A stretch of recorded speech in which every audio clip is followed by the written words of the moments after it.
नमस्कार दर्शक बंधु आपण समस्त को ओडिशा तंत्रज्ञान को हार्दिक स्वागत। किछि दिन तले गोटे लोक प्रश्न पचारथिले कि कुंडली रे दीर्घायु जोग अछि कि ना नाही केमिति जानिबा। दीर्घायु जोग माने कोन?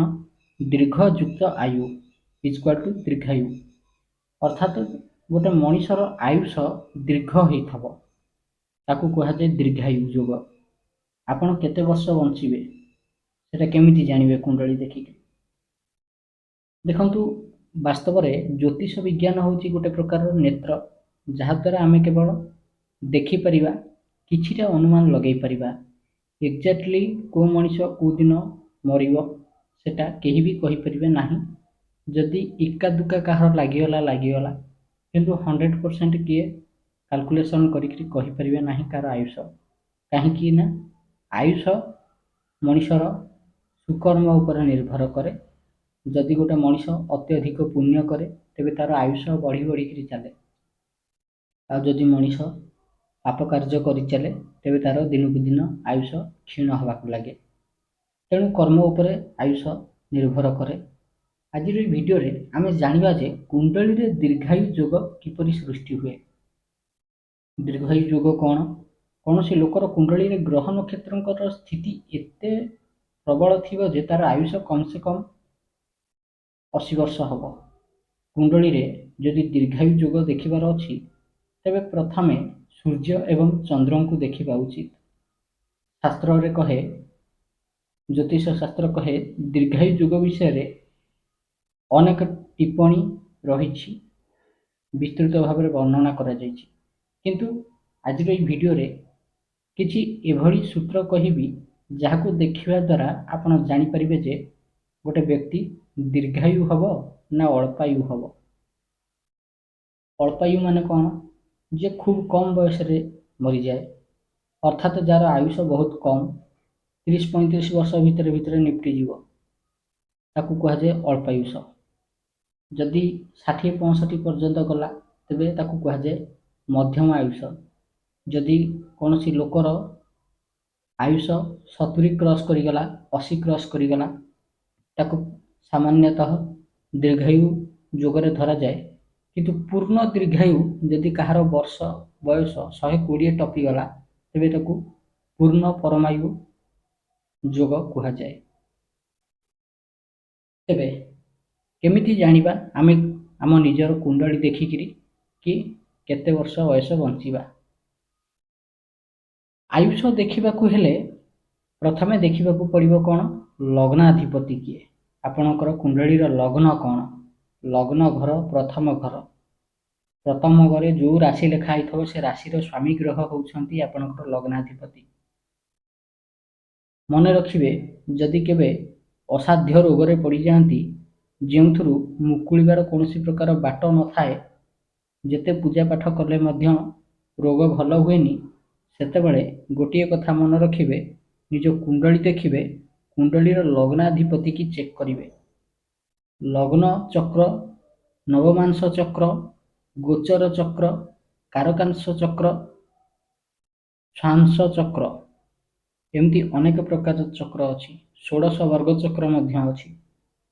किंतु आमको देखा उचित कोटा?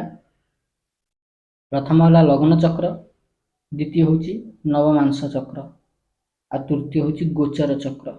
ये तीनटा जिनस देखिए। लग्नाधिपति लग्न चक्र रे को घरे बसी को राशि रे बसी। द्वितीय हूँ लग्नाधिपति नवमांस कुंडली लग्ना नवमांस चक्र को राशि रे बसी को घरे बसी।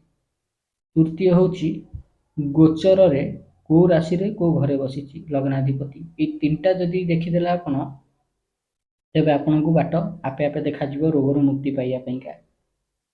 जदि किछि भी आपण जानि पारु नाहंती केवल लग्न चक्र देखिबे लग्नाधिपति कोठी बसची आउ आखि बुझिकरी असाध्य रोगरू मुक्ति पाइबा को हेले लग्नाधिपतिर रत्नपथर धारण करी नेबे। तेणुकी बाकी जहा होची हो जदि जीवन बंचैबार अछि तेणुकी से षष्ठ रे थाउ अष्टम रे थाउ कि द्वादश रे थाउ जदि निज जीवन बंचैबार अछि तेबे ତାଙ୍କର ଲଗ୍ନାଧିପତିଙ୍କର ରତ୍ନପଥର ପିନ୍ଧିବାକୁ ପଡ଼ିବ। ଷଷ୍ଠ ଘରେ ବସିଲେ ଲଗ୍ନାଧିପତିଙ୍କର ଯଦି ରତ୍ନପଥର ପିନ୍ଧାଯାଏ, ଲଗ୍ନାଧିପତି ଷଷ୍ଠ ଘରେ ବସିଥିବେ, ତେବେ ନିହାତି ଶତ୍ରୁ ବୃଦ୍ଧି ହେବେ, ଏଥିରେ ସନ୍ଦେହ ନାହିଁ। କିନ୍ତୁ ପ୍ରଥମେ ଜୀବନ ଥିଲେ ଅନେକ ଶତ୍ରୁହନ୍ତା ଯୋଗ ମଧ୍ୟ ପରବର୍ତ୍ତୀ ସମୟରେ ତିଆରି ହୋଇଯିବ। ଜୀବନ ଥିଲେ ଅନେକ ଦୁଃଖ ଦୁର୍ଦ୍ଦଶା ଭିତରୁ ମଣିଷ ବାହାରି ପାରିବ। ନିଜ ଜୀବନ ଥିଲେ ପୂର୍ଣ୍ଣ ସୁଖ ସମୃଦ୍ଧି କି ମଣିଷ ଭୋଗ କରିପାରିବ। ତେବେ ଏବେ ଆସିବା ଆମେ ଟପିକ୍ ଉପରକୁ। ପ୍ରଥମ ସୂତ୍ର କହେ, ଯଦି ସୂର୍ଯ୍ୟ ଚନ୍ଦ୍ର ଏକତ୍ର ହେଇକିରି କୁଣ୍ଡଳୀର ଏକାଦଶ ଘରେ ବସିଥାନ୍ତି, ତେବେ ବ୍ୟକ୍ତି ଦୀର୍ଘାୟୁ ହୁଏ। ଇଏ ହେଲା ଗୋଟିଏ ସୂତ୍ର। ଦ୍ୱିତୀୟ ସୂତ୍ର କହେ କ'ଣ?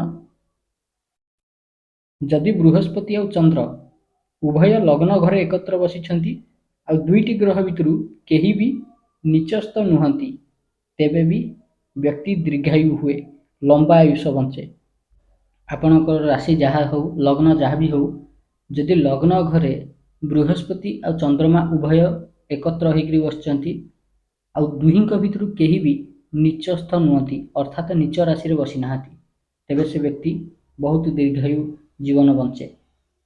ତୃତୀୟ ସୂତ୍ର କହେ, ଯଦି ଲଗ୍ନେଶ ଅର୍ଥାତ୍ ଲଗ୍ନାଧିପତି ଏବଂ ଅଷ୍ଟମେଶ ଅର୍ଥାତ୍ ଅଷ୍ଟମ ଘରର ସ୍ୱାମୀ ଗ୍ରହ ଲର୍ଡ ଅଫ 8th ହାଉସ୍ ଚର ରାଶିରେ ଥାନ୍ତି, ତେବେ ଦୀର୍ଘାୟୁ ଯୋଗ ହୁଏ। ଅର୍ଥାତ୍ ଲଗ୍ନାଧିପତି ଚର ରାଶିରେ ଥିବେ, ଅଷ୍ଟମେଶ ମଧ୍ୟ ଚର ରାଶିରେ ଥିବେ, ତେବେ ଦୀର୍ଘାୟୁ ଯୋଗ ସୃଷ୍ଟି ହୁଏ।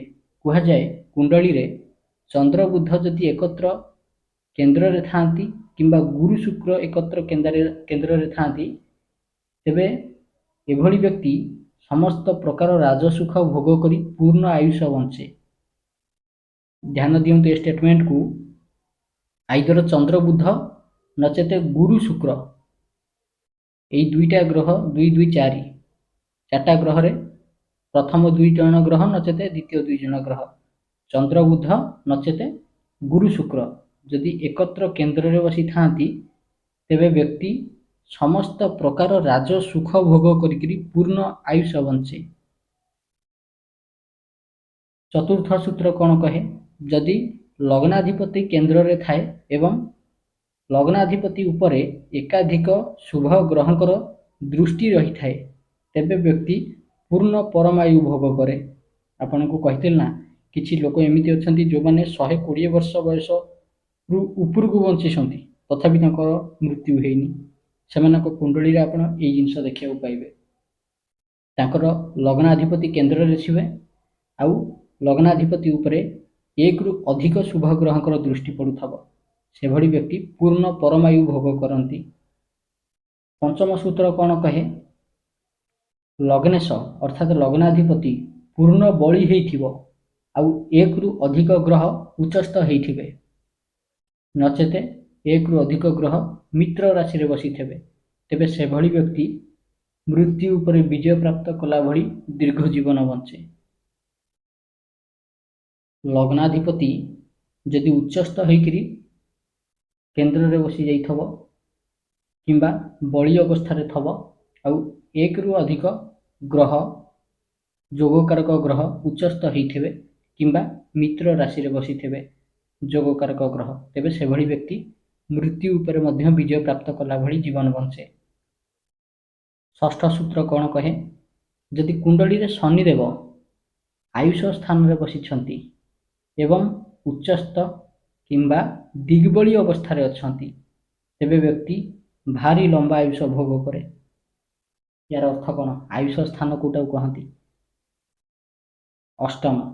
ଅଷ୍ଟମ ଘର ହେଉଛି ଆୟୁଷ ସ୍ଥାନ।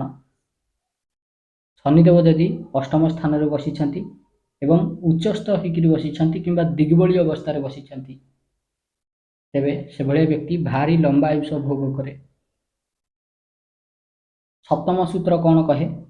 ଲଗ୍ନାଧିପତି ଯଦି ବଳବାନ ହେଇକରି କେନ୍ଦ୍ରରେ ବସିଛନ୍ତି, ତେବେ ବି ବ୍ୟକ୍ତି ଦୀର୍ଘାୟୁ ଜୀବନ ବଞ୍ଚେ, କମ୍ ସେ କମ୍ 70 ବର୍ଷ ବୟସ ନିଶ୍ଚିତ ବଞ୍ଚିବ। ଇଏ ହେଉଛି 7ଟା ସୂତ୍ର। এই 7ଟା ସୂତ୍ର ଭିତରୁ ଯେକୌଣସି ଗୋଟିଏ ସୂତ୍ର ମଧ୍ୟ ଯଦି ଆପଣଙ୍କ କୁଣ୍ଡଳୀରେ ଲାଗୁ ହେଇଯାଉଛି, ତେବେ ଜାଣି ନିଅନ୍ତୁ ଯେ ଆପଣଙ୍କ କୁଣ୍ଡଳୀରେ ମଧ୍ୟ ଦୀର୍ଘାୟୁ ଯୋଗ ସୃଷ୍ଟି ହେଉଛି ଆଉ କମ୍ ସେ କମ୍ 70 ବର୍ଷ ବୟସ ବଞ୍ଚିବାଟା ଥୟ। ତେବେ ଆଶା କରୁଛି ଆପଣଙ୍କୁ ଭିଡ଼ିଓଟି ଭଲ ଲାଗିଥିବ ଆଉ ଆପଣଙ୍କୁ ବହୁତ ସହଜରେ ଇଜିଲି ବୁଝେଇ ପାରିଥିବି। ଯଦି ଆପଣଙ୍କୁ ଭିଡ଼ିଓଟି ଭଲ ଲାଗିଛି ଏଭଳି ଭିଡ଼ିଓ ଦେଖିବା ପାଇଁ ଆପଣ ଆମ ଚ୍ୟାନେଲ ଜାତକ ବିଚାର ଏବଂ ଓଡ଼ିଶା ତନ୍ତ୍ରଜ୍ଞାନକୁ ସବସ୍କ୍ରାଇବ୍ କରନ୍ତୁ। ଧନ୍ୟବାଦ।